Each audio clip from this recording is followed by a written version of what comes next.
রাসলীলা। তবে এই লীলা ছিল গুপ্ত লীলা। তাহলে গুপ্ত লীলা ব্যাপ্ত হলো কেমন করে?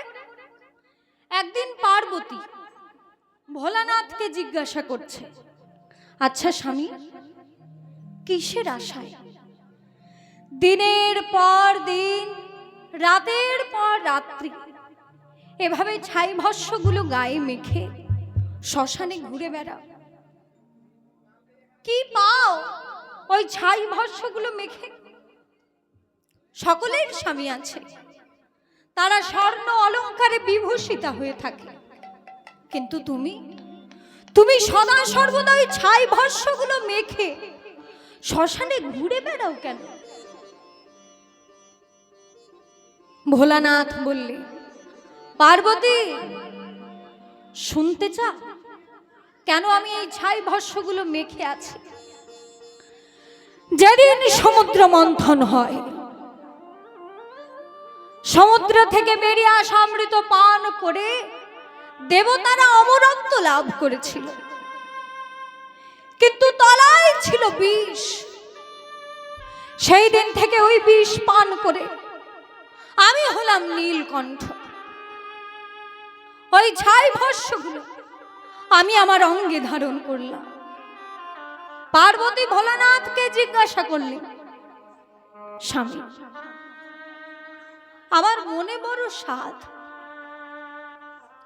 আমার মনে বড় আশা, আমি তোমার মুখ থেকে রাসের তত্ত্ব কথা শুনতে চাই। পার্বতী, সে কথা শোনার মতো আধার, সে কথা শোনার মতো চিত্ত এখনো তোমার হয়নি। সে কি?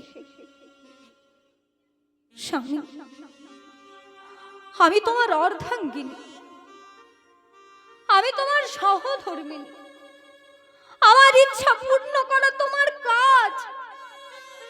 আমার মনে বাসনা হয়েছে, আমি তোমার মুখ থেকে রাসের কথা শুনতে চাই।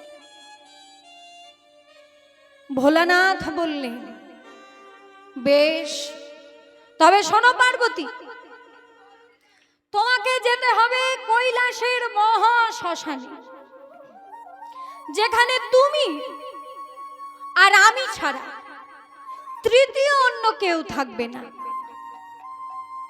কৈলাসের মহা শ্মশানে দেবী পার্বতীকে বামে বসিয়ে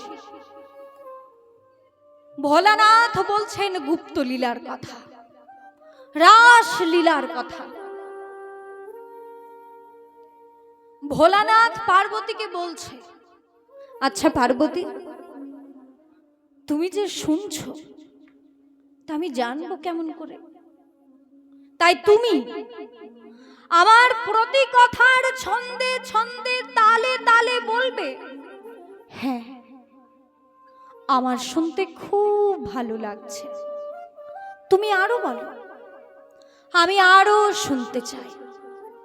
হ্যাঁ, আমার শুনতে খুব ভালো লাগছে।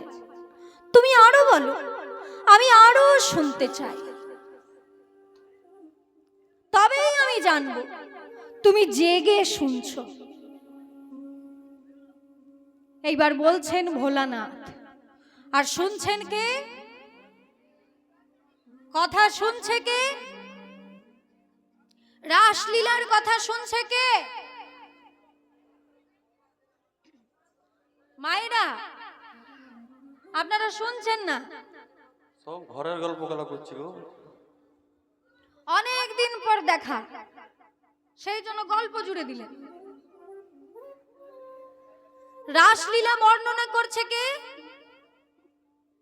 শুনছে পার্বতী, আর বলছে ভোলানাথ। প্রতি কথার ছন্দে ছন্দে তালে তালে পার্বতী বলছে, এই দিকের মায়েরা,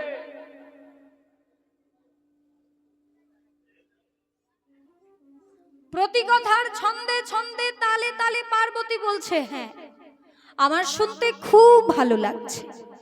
তুমি আরো বলো, আমি আরো শুনতে চাই। এই বলতে বলতে মহাদেব এমনই তন্ময় হয়ে গেলেন, কখন পার্বতী তার কোলে মাথা রেখে ঘুমিয়ে পড়েছে। ভোলানাথের কিন্তু সেদিকে খেয়াল নেই। আর ঠিক সেই সুযোগে বৃক্ষের ডালে বসেছিল এক শুক পাখি।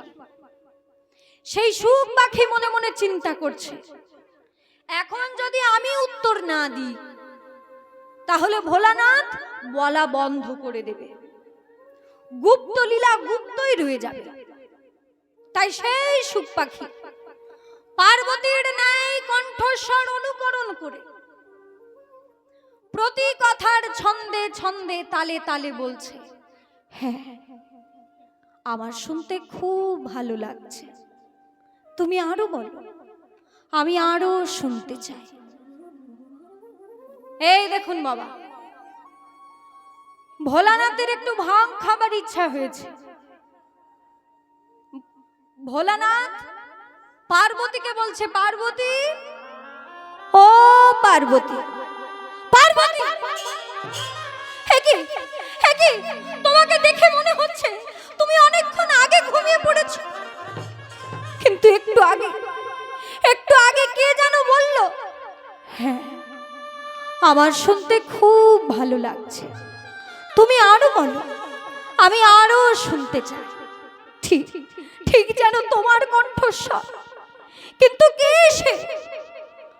ভোলানাথ চারিদিকে তাকিয়ে দেখলেন। তাকাতে তাকাতে তিনি লক্ষ্য করলেন বৃক্ষের ডালে বসে রয়েছে এক শুক পাখি।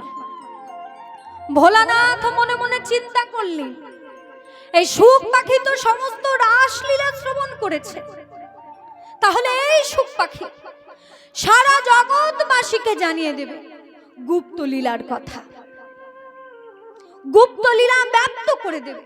না না, এ আমি কিছুতেই হতে দিতে পারি না। তাই ভোলানাথ সেই শুক পাখিকে হত্যা করার জন্য ত্রিশূল হস্তে ছুটে চলেছে। এদিকে সেই শুক পাখি ছুটতে ছুটতে ছুটতে ছুটতে অনন্য উপায় হয়ে আশ্রয় নিলেন ব্যাসদেবের পত্নীর জঠরে। সেইখানে গিয়ে মহাদেব ক্ষান্ত হলেন। তিনি চিন্তা করলেন, এখন যদি আমি ওই শুক পাখিকে হত্যা করতে যাই তাহলে ব্রাহ্মণীও কিন্তু হত্যা হয়ে যাবে। তাই ভোলানাথ তখন সেই শুক পাখিকে আশীর্বাদ জানিয়ে বললেন, হে শুক পাখি, তোমার মুখ থেকে যেন সারা জগৎবাসী রাসলীলা শ্রবণ করে। সেই শুক পাখি হলেন শুকদেব গোস্বামী। দীর্ঘ 16 বৎসর মাতৃ জঠরে ছিলেন। 16 বৎসর পর মাতৃ জঠর থেকে ভূমিষ্ঠ হয়ে ছুটে চলেছেন এক পুকুরের পাড় দিয়ে। সেই পুকুরে কয়েকজন রমণী স্নান করছিলেন। এবার শুকদেব গোস্বামীকে এইভাবে যেতে দেখে তারা মনে মনে চিন্তা করছে, এক দৃষ্টে তার পানে লক্ষ্য করে মনে মনে ভাবছেন, কে কে ওই মহাপুরুষ, এমন ভাবে কোথায় চলেছেন। এমন সময় শুকদেবের পিতা ব্যাসদেব তিনি পুত্রকে ডাকছেন আর বলছেন, পুত্র দাঁড়া, যেও না, পুত্র দাঁড়া, যেও না। রমণীগণ যেই না ব্যাসদেবের কণ্ঠস্বর শুনতে পেয়েছে, এমন সময় তারা লজ্জায় অস্থিরা হয়ে সারা অঙ্গে বসন জড়াচ্ছে। এই দেখে ব্যাসদেব সেই রমণীগণকে বললে, মা গো, আমি তো তোমাদের পিতৃতুল্য, আমি তোমাদের পিতার সমান, তাহলে আমাকে দেখে তোমাদের এত লজ্জা কিসের? একটু আগে তোমাদের সম্মুখে এক যুবক পেরিয়ে গেল, কই কই তাকে দেখে তো তোমার এত লজ্জা হলো না? তখন সেই রমণীগণ বললে, হে মুনিবর, আপনি হলেন সংসারের জীব, আপনার মধ্যে কামনা আছে, বাসনা আছে, লোভ আছে, লালসা আছে, আশা আছে, আকাঙ্ক্ষা আছে, কিন্তু আপনার আগে যিনি পেরিয়ে গেলেন তার মধ্যে লোভ নেই, লালসা নেই, আশা নেই, আকাঙ্ক্ষা নেই। তিনি হলেন মুক্ত জীব। তাই আপনাকে দেখে যে লজ্জা আমাদের হয়, সেই লজ্জা ওনাকে দেখে আমাদের হয় না। সেই সুখদেব গোস্বামী প্রথম রাসলীলা বর্ণনা করলেন। প্রশ্নটা কি ছিল? এই রাসলীলা হলো গুপ্ত লীলা, তাহলে ব্যাপ্ত হলো কেমন ভাবে? এইবার উত্তর পেলাম। সেই সুখ পাখি সুখদেব গোস্বামী রূপে জন্ম নিলেন এবং সেই সুখদেব গোস্বামী রাসলীলা বর্ণনা করলেন। কোথায়? নৈমিষারণ্যে। 60,000 মুনিমণ্ডলীর মাঝে প্রথম রাসলীলা বর্ণনা করলেন সুখদেব গোস্বামী। মহারাজ পরীক্ষিত ছিলেন সেখানে। এই রাসলীলার কথা বলছেন সুখদেব গোস্বামী, আর শুনছেন কে? মহারাজ পরীক্ষিত। মায়েরা, এইটা কিন্তু আমি আবার আপনাদেরকে জিজ্ঞাসা করব, রাসলীলা বর্ণনা করছেন কে আর শুনছেন কে? একবার বলে দিলাম, আবার বলে দিচ্ছি।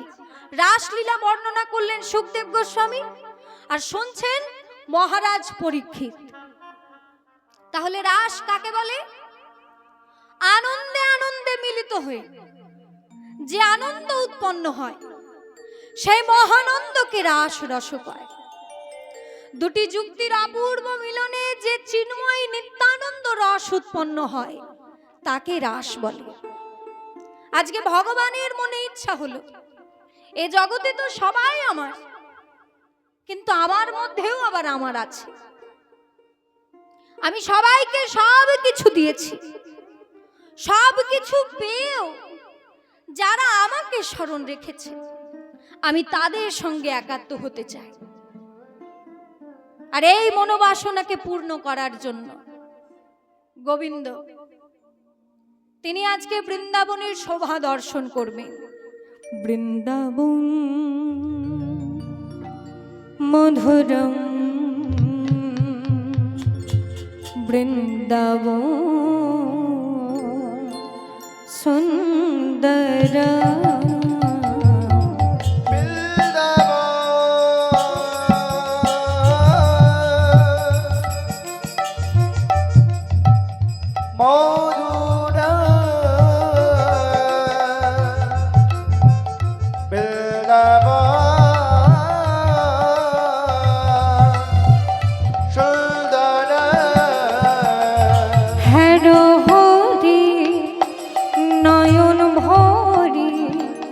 বাঁকাবল্লভ মদনু মোহ